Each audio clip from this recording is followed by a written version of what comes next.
आप सभी की इच्छाओं को नमन। मुझे जब भी कोई बात आती है तो मैं इस थ्री व्हीलर को देख लेता हूँ। इस थ्री व्हीलर के ऊपर आपको एक कहानी सुनाता हूँ। एक राज्य था जिसमें राजा चुनने का जो तरीका था वो बिल्कुल अलग था।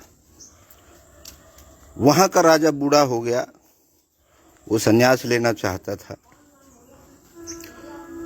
उसके कोई औलाद नहीं थी, कोई वालिवास नहीं था, कोई उत्तराधिकारी नहीं था। अब उस राज्य को वो किसको दे? बीच में से खोल ले बेटा।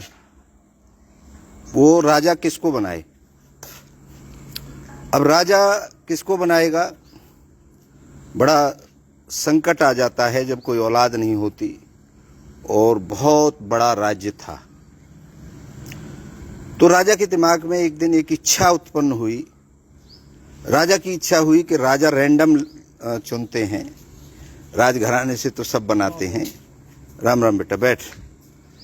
रैंडम चुनते हैं। और जब रैंडम चुनने की बात आई तो उसने कहा कि कल सुबह आप सब लोग निकल जाना और जाना, कोई भी व्यक्ति जो आपको पहला दिखे उसको पकड़ के ले आना, उसी को राजा बना देंगे। कर दिया ना डिफरेंट। ना कोई एजुकेशन देखनी, ना कोई क्वालिटी देखनी, ना कोई छोटा बड़ा देखना, ना कोई जाति पाति देखनी। जो पहला आदमी मिल जाए उसको पकड़ के ले आना। तो सुबह उसकी सेना और वजीर गए। तो जैसे ही गए तो एक भिखारी उनको मिल गया। भिखारी को पकड़ लिया। भिखारी डर गया कि भैया मैंने तो कोई ऐसा अपराध नहीं किया, मुझे क्यों पकड़ रहे हो? उसने कहा पकड़ नहीं रहे भैया, राजा साहब का ऑर्डर है, आपको हमारे साथ चलना है। तो राजा साहब का ऑर्डर है, सेना साथ है, वजीर है, तो भिखारी की क्या औकात कि ना आए। उसको पकड़ के ले आए। राजा साहब ने पूरे गाजे बाजे के साथ उस भिखारी का राज तिलक कर दिया और अपना उत्तराधिकारी घोषित कर दिया और राजा बना दिया, मुकुट पहना दिया और अपना झोला लेकर के, संन्यास लेकर के और अपना जंगल में निकल गया। अब राजा से जब बात कर रहा था भिखारी, तो राजा से एक वादा लिया कि राजा साहब बात तो ठीक है, मैं मुंह पकड़ छावे जावे तो है ही नो, पर यानी कि ये सब वजीर फजीर हैं, ये सब करें, राजा को तो काम खाली बैठना है, तू अपने आप सीख जाए आगू, ये सिखा देगो वजीर भाई, या ट्रेनिंग दे दीजिए। यानी कि जी कोई बात नहीं। तो उसने कहा कि भैया 23 घंटे मैं आपका काम करूंगा, 1 घंटे मुझे अपने लिए चाहिए। उन्होंने कहा कोई दिक्कत नहीं है, 23 घंटे तू अपने राज्य का राजा रहे और 1 घंटे कोई बात नहीं। उसने कहा मुझे कमरा चाहिए, कोठरी चाहिए, उस कोठरी में मैं 1 घंटे अपनी तपस्या किया करूंगा। उन्होंने कहा कोई बात नहीं, भिखारी भी तपस्या करते हैं। हो गया, राजा चला गया, राज्य चलने लगा। अब वो रोजाना 1 घंटे अपनी कोठरी में जाता था वो भिखारी, और 23 घंटे राजा रहता था। 24 घंटे ही राजा रहता था, लेकिन 1 घंटे अपनी कोठरी में रहता था, वहाँ भजन करता था, क्या करता था। अब गुप्तचर विभाग ने देखा कि भैया ये कोई गड़बड़ ना कर दे, इसलिए इसके पीछे गुप्तचर विभाग लगा दिया और उस कोठरी में एक छोटा सा छेद किया गया कि देखें ये करता क्या है। तो देखा, रिपोर्ट दे दी वजीर को। वो पूरा दरबार सजा हुआ था, राजा बैठा हुआ था भिखारी।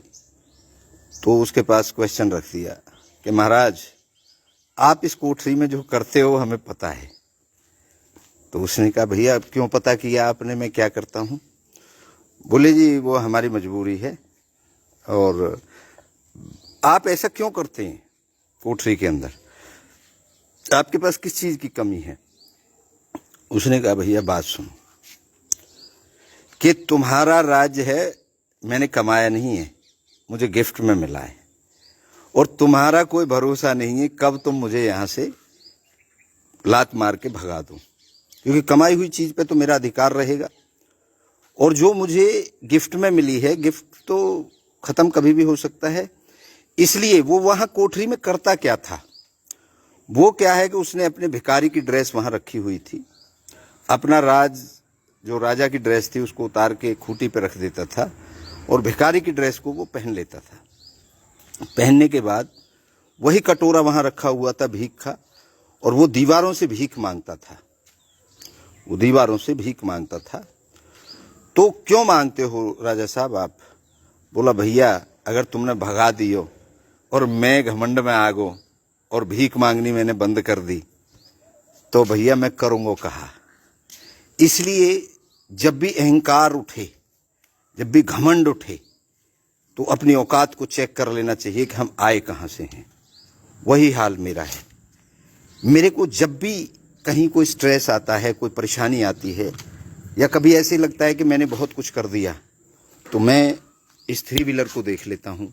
ये 3 व्हीलर इसीलिए मैंने यहाँ रखा हुआ है क्योंकि मेरा जीवन यहाँ से शुरू हुआ, इस 3 व्हीलर से मेरा जीवन शुरू हुआ। मुझे ऐसा लगता है, बल्कि मुझे कोई गिफ्ट में भी नहीं मिला कोई सामान, मैंने तो कमा करके खड़ा किया है एम्पायर। लेकिन हम जिंदगी में ये एम्पायर कभी भी खत्म हो सकता है। एक रात में सब कुछ खत्म हो सकता है, एक पल में सब कुछ खत्म हो सकता है। और अगर हम जिंदा हैं तो हमें 3 व्हीलर की याद सदा रखनी है, क्योंकि हमारी ज़िंदगी यहाँ से शुरू हुई और हम फिर से शुरू कर देंगे 3 व्हीलर से। तो हमारे पास खोने के लिए कुछ भी नहीं है। उन लोगों को डर रहता है जिनको विरासत में कुछ मिला है। हमें विरासत में कुछ नहीं मिला। हमारे पिताजी ने ज़मीनें भी हमें नहीं दी, हमने युद्ध करके जीती हैं। हमारे चाचा के नाम कर दी थी अपने नाम की ज़मीन, उसे भी हमने चाचा से छीना है, चाचा से अपने नाम कराई है। कहने का मेरा भावार्थ ये है कि हम तो युद्ध करके चीज़ों को प्राप्त किया है, कमा करके प्राप्त किया है, विरासत में नहीं मिला। ये जो जितने भी लोग घूम रहे हैं हमारे इर्द गिर्द, ये सब विरासत पे मौज कर रहे हैं। हम तो, हमारी औकात तो हमें पता है कि हमारी औकात 3 व्हीलर से शुरू हुई थी और हम अब भी तैयार हैं।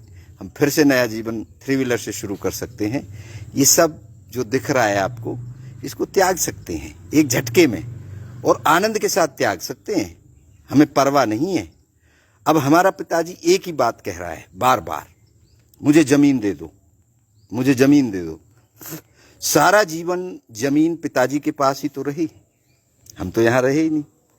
पिताजी के पास सारा जीवन ज़मीन रही और फिर पिताजी से वो ज़मीन कहाँ चली गई, कैसे चली गई?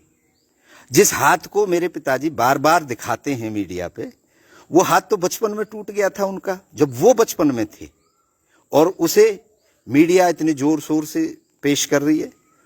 मीडिया वाले ने अच्छी बात कही कि भैया इन्होंने कहा है, वो बच गया। लेकिन जिन्होंने भी मेरे वीडियो अपने चैनलों पर डाल रखे हैं, कॉपीराइट क्लेम करूंगा, उनके ऊपर केस करूंगा, क्योंकि आप कैसे किसी के अकाउंट से उसका वीडियो चुरा के लगा सकते हो? तो बहुत से चैनलों ने, क्योंकि मेरे पास तो कोई आ नहीं रहा, सब वहीं से मेरे फेसबुक से वहाँ से उठा करके और अपने चैनलों पे डाल रहे हैं। तो वो जो डाल रहे हैं उनके पास भी केस होगा, उनके कॉपीराइट क्लेम होगा, पुलिस में केस होगा और इन अखबारों के ऊपर भी होगा जो सिर्फ किसी की सुनी सुनाई बातों पर छाप रहे हैं। बड़ा बड़ा अपने अखबारों में, दैनिक जागरण वाले हैं, उन्होंने पूरा पक्ष सुना ही नहीं, दूसरे पक्ष से बात की नहीं, मेरे से आज तक मिले ही नहीं, और बड़ी बड़ी खबरें फ्रंट पेज पे। वाह भाई वाह, विलन बनाने में कभी कोई कसर छोड़ मत देना मुझे।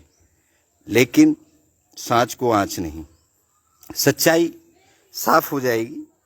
और अब धीरे धीरे 17 तारीख को हम एक महापंचायत बुला रहे हैं, क्योंकि मैं समाज से बड़ा किसी को नहीं मानता, मैं समाज से बड़ा किसी को नहीं मानता।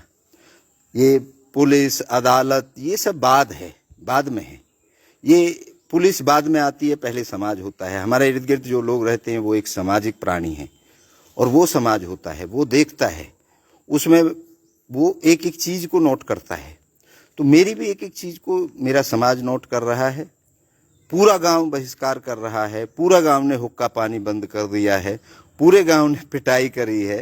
ये बहुत सी चीज़ें अखबारों में और आपके चैनलों पे चल रही हैं।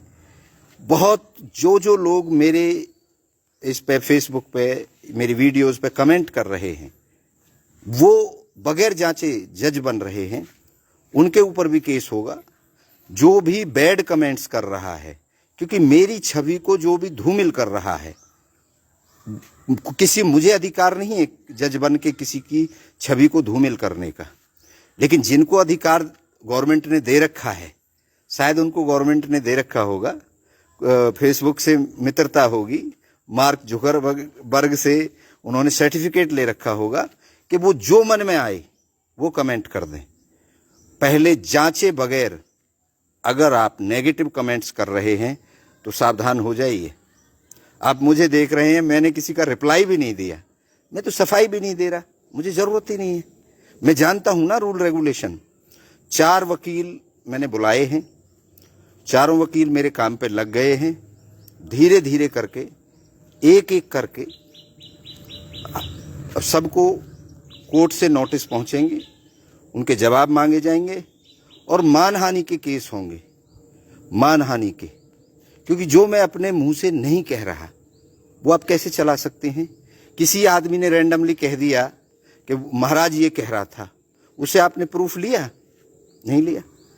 बगैर प्रूफ के अदालत नहीं मानती, कोई नहीं मानता, और मैं बगैर प्रूफ के कोई काम करता नहीं हूं।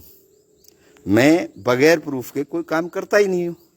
इसलिए बगैर प्रूफ के आप जो कमेंट कर रहे हैं, जो मन में आ रहा है जज बन करके फैसला सुना रहे हैं, तो मैं आपसे यही रिक्वेस्ट करूंगा कि जो लोग भी, ठीक है, नेगेटिव गुस्सा भरा हुआ होगा आपके अंदर, अच्छी बात है, एक गुस्सा होना चाहिए आपके अंदर कि एक बुजुर्ग व्यक्ति के साथ ऐसा हो रहा है, लेकिन आपके घर में बुजुर्ग के साथ आप क्या कर रहे हो एक बार सोच करके देखें। ये देखें, मैंने अपने बाप के लिए कुटिया बना रखी है, माँ के लिए, बाप के लिए अलग से स्पेशल कुटिया है। ये देखिए, ये कुटिया है। मैं आप सबसे ये जानना चाहता हूं, कितने बेटों ने ऐसी कुटिया अपने माँ बाप के लिए बना रखी है? ये देखो, हैं, ये कूलर लगा हुआ है, हैं, ये ऊपर माँ बाप के लिए वो एसी लगा हुआ है, देखो लगा है ना। ये अभी तो नहीं लगा है, आप चेक करो आके, हैं। ये बाथरूम है, ये इसके नीचे, इस झोंपड़ी के नीचे बाथरूम है, ये वाला, ये बाथरूम है, अटैच बाथरूम है, लेटरिन है, हैं, कुटिया है अष्टकोण। कितनों ने बना रखी है अपने माँ बाप के लिए? टाइम पे हर चीज़, हर फैसिलिटी मिलती है। मेरा बाप कह रहा है कि मैं वो मेरे से बर्तन धुलवाए जाते हैं। यहाँ तो किचन है ही नहीं, किचन तो घर के अंदर है, हैं, वो आश्रम के अंदर है किचन। तो यहाँ कौन से बर्तन धुलवाए जाते हैं पिताजी से? कौन सी लेटरिन? मेरे यहाँ तो 4 झोंपड़ी, वो छोटी सी, वो मेरी है। देखिए, ये मेरा 3 व्हीलर खड़ा है, ये कुटिया है मेरे माँ बाप की। तो मैं यही कहना चाहता हूँ कि सच्चाई के जाने बगैर आप जज मत बनिए, आप मत बनिए जज। बेटा, ये मेरी बैठने की जगह है, यहाँ पर भक्त वगैरह, ये मेरी झूला है, यहाँ बैठता हूँ मैं, यहाँ पे, यहाँ भक्त बैठते हैं। एक दूसरा ये है मेरा बैठक, ये अंदर ये आश्रम है, हैं, ये मेरी झोंपड़ी है, देखो, हैं, यहाँ पे लोग आते हैं, मेरे से मिलते हैं, जुलते हैं। किसको, कहाँ पे काम कराते हैं हम अपने पिताजी से? बताएं, पिताजी बताएं ना। और ये लोग सौंटो न है हमारे यहाँ, पुलिस भेज लो, मिलिट्री भेज लो, सौंटो है ही ना हमारे घर में, तो सौंटेन ते कहाँ मारे हैं हम? और अगर हम सौंटेन ते मारते तो अब तक हमारे पिताजी जिंदा रहते क्या? जितना मेरे पिताजी ने मुझे यातनाएं दी, उसके बावजूद हमारी माँ ने एक ही शब्द कहा था कि बेटा पहले तेरा बाप और बाद में मैं। ये होते हैं संस्कार। मेरे बच्चों की तरफ से, हमारे महामंडलेश्वर जी की तरफ से, हमारी माँ की तरफ से, हम 5 लोग इकट्ठा क्यों रहते हैं? आपने सोचा नहीं?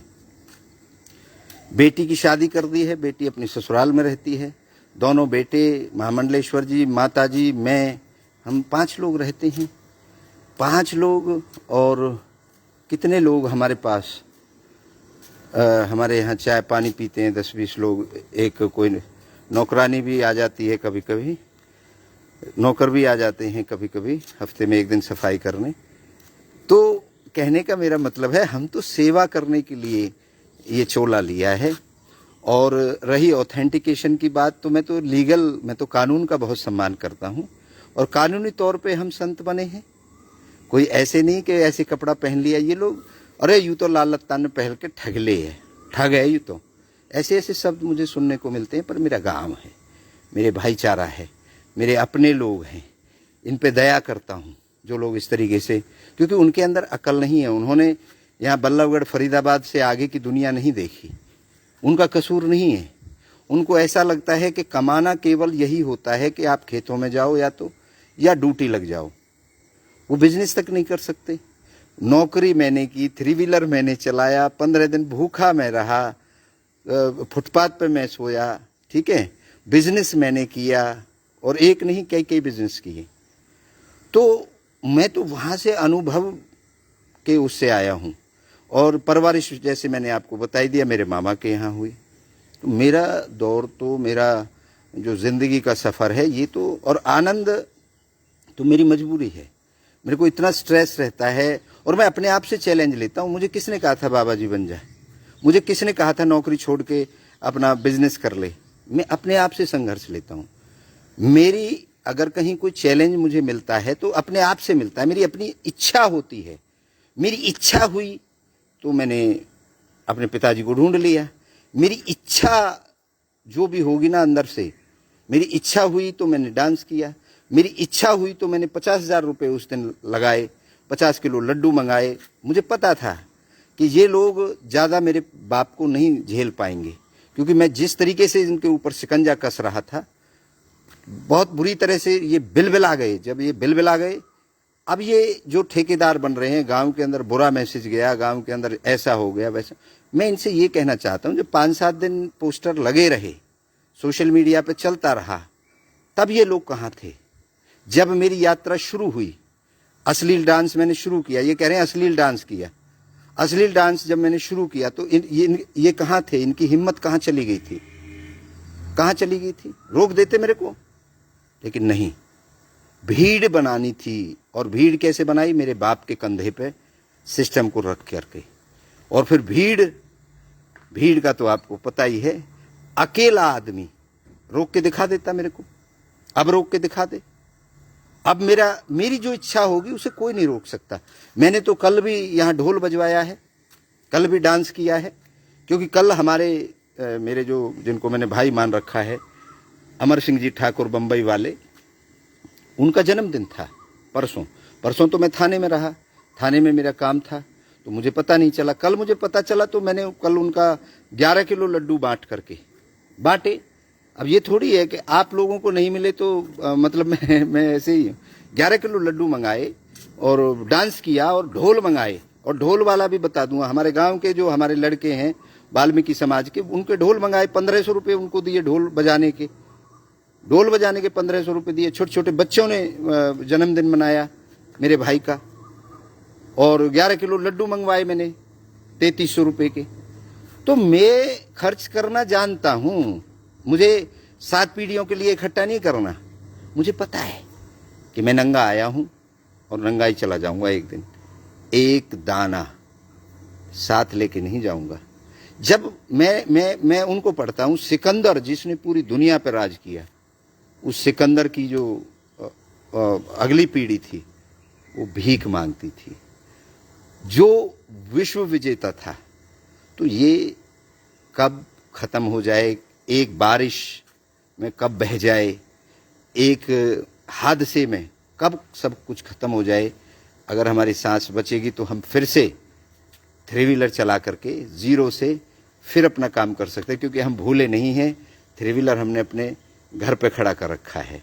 इसलिए मैं परमात्मा से भी प्रार्थना करूंगा कि परमपिता परमात्मा उन सब लोगों को सद्बुद्धि दे जो अपने काम को छोड़ करके दूसरे के काम में लगे हुए हैं। आप सब मेरा काम कर रहे हैं, मेरा काम कर रहे हैं आप, आपने मुझे इस तरीके से नेगेटिव करके मेरी बात को लोगों तक पहुंचा दिया। नहीं तो मेरी स्टोरी लोग जान ही नहीं पाते, मैं कौन हूं, मेरी इतनी यातनाएं जीवन में रही, ये सब लोग जान रहे हैं। आप मुझे प्रमोट कर रहे हो। आज मुझे भोपाल से, बंबई से, कलकत्ता से, पूरे इंडिया से फ़ोन आ रहे हैं। तो इसका मतलब है कि वहाँ पे मेरी वीडियोस देखी जा रही हैं।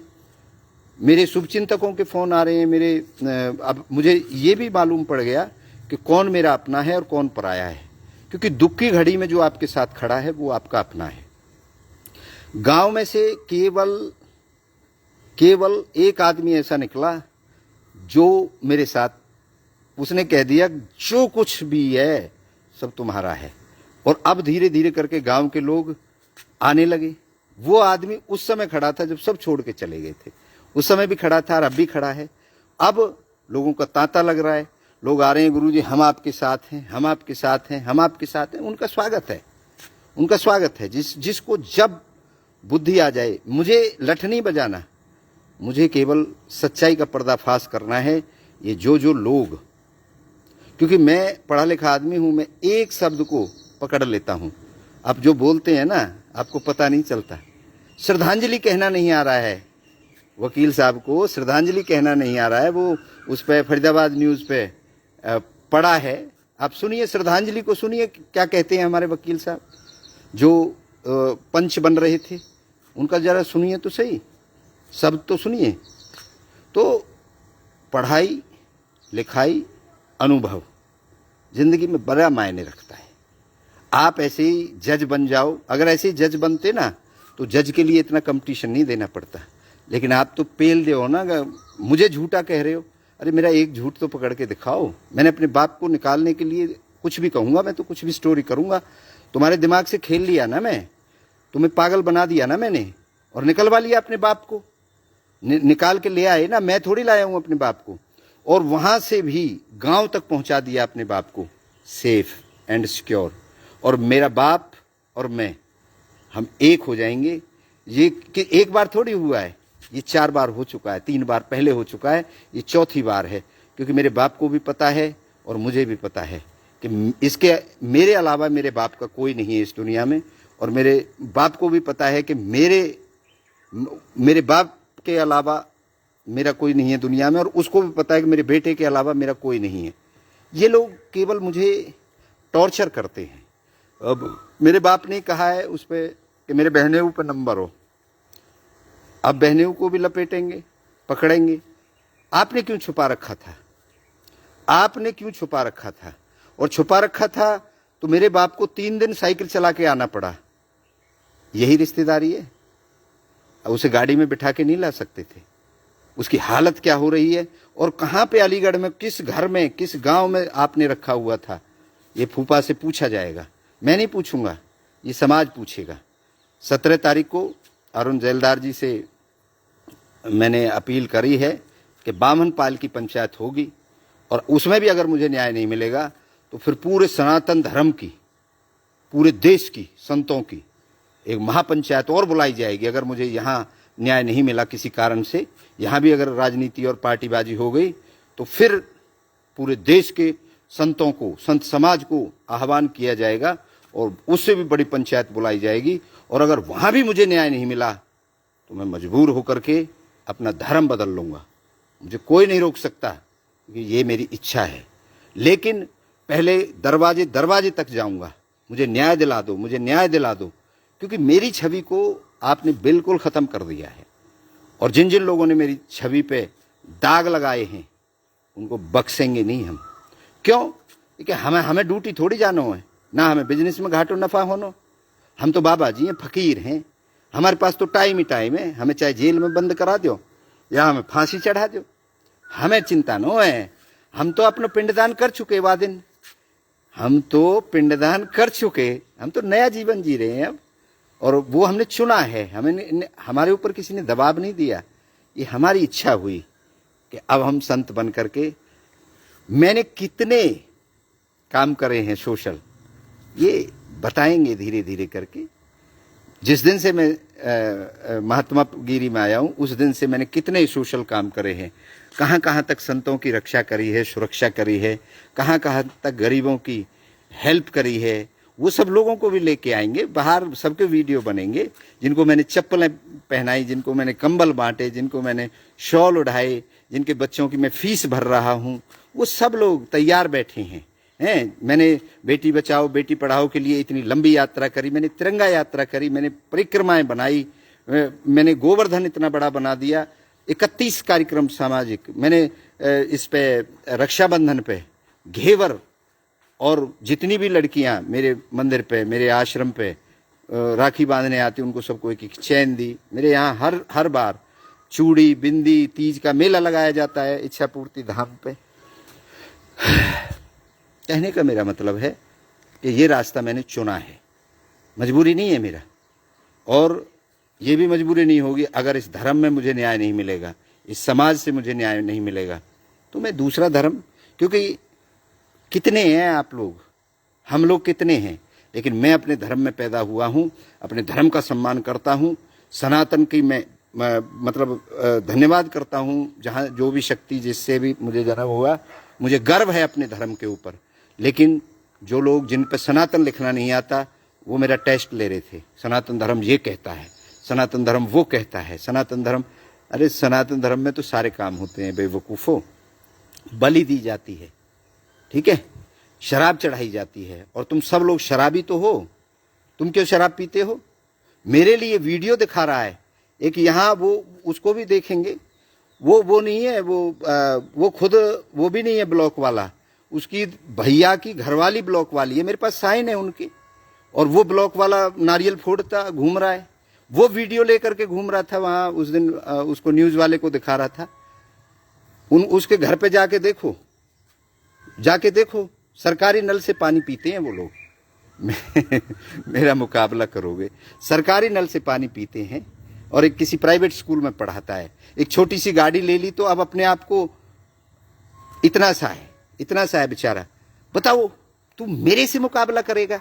अरे मैं तो फकीर हूं, मुझे तो किसी चीज की जरूरत नहीं है। तो सबका नंबर आएगा धीरे धीरे करके, जब समय आएगा, जब उसको उसकी बात का, क्योंकि मैं भूलता नहीं हूं चोट को, मैं वार करूंगा, लेकिन अपने तरीके से करूंगा, यहां से पागल कर दूंगा। मैं वो नहीं हूं पागल जैसे तो तुमने उग्र होकर के मेरे ऊपर हमला करने की कोशिश की, भीड़ बना करके। भीड़ में तो कुत्ते भी भौंक जाते हैं। भीड़ में क्या है, अकेले भिड़ के देखो ना मेरे से। कमजोरी तुम्हारे पास है, मेरे पास खोने के लिए कुछ नहीं है। ना तो मैं ब्लॉक मेंबर हूं, ना मैं कोई नेता हूं, ना कोई अभिनेता हूं, ना कोई ब्रांड हूं। आपको दिक्कत है क्योंकि पद आपके पास है। आपकी इंक्वायरी कराऊंगा एक एक उसकी, आपने कहां कहां एक्टिविटी करी। जब आपकी भाभी ब्लॉक मेंबर है तो आप नारियल कैसे फोड़ सकते हैं, आप कैसे संबोधित कर सकते हैं? मैं सारे कानूनों को जानता हूं, वकीलों की पूरी फौज है मेरे पास। तुम ड्यूटी करके अपने बालक करने पारो, मेरे से पंगा मत लो, और लो तो आ जाओ आमने सामने। ठीक है, खैर आप सभी की बहुत बहुत धन्यवाद। आप सब बहुत मेरा सपोर्ट कर रहे हैं, आप ही मेरी ताकत हैं, आप ही मुझे हौसला दे रहे हैं, क्योंकि एक ही माध्यम बचा है, वो सोशल मीडिया का माध्यम, जो मैं अपने दिल की बात आप तक पहुंचा पा रहा हूं। अगर ये सोशल मीडिया को मैं बहुत बहुत धन्यवाद देता हूं, जिन्होंने भी ये सोशल मीडिया का इजाद किया, मैं उनको नमन करता हूं। क्योंकि आदमी के पास जब कुछ ना बचे तो एक सोशल मीडिया बचे, और वो अपनी बात अपने पक्ष को रख सकता है। तो आप सभी इसका इस्तेमाल करें ज़्यादा से ज़्यादा सोशल मीडिया का, क्योंकि एक ऐसा प्लेटफॉर्म है जो आपके दिल की बात को लोगों तक पहुंचा सकता है। आप सभी का बहुत बहुत धन्यवाद। आप सभी की इच्छाओं को पुनः नमन करता हूं। आप सबकी इच्छाएं पूर्ण हो, सबकी हों। जो ये लोग मेरे पीछे लगे हुए हैं, मैं तो कहता हूं इनकी भी इच्छाएं पूरी हों, ये भी ताकत लगाएं, ये भी अपनी इच्छा को प्रबल करें। लेकिन मैं तो अपनी इच्छा को, मेरी इच्छा अंदर से उठती है, सच्चाई से उठती है, हुक अंदर से आती है। मेरी इच्छाएं भीड़ देख करके बदलती नहीं है। तो आप सभी की इच्छाओं को पुनः नमन करता हूं। आप सबकी जय हो। मिलते हैं कल एक नई कहानी के साथ। जय हो। अरे ये दिक्कत करती है।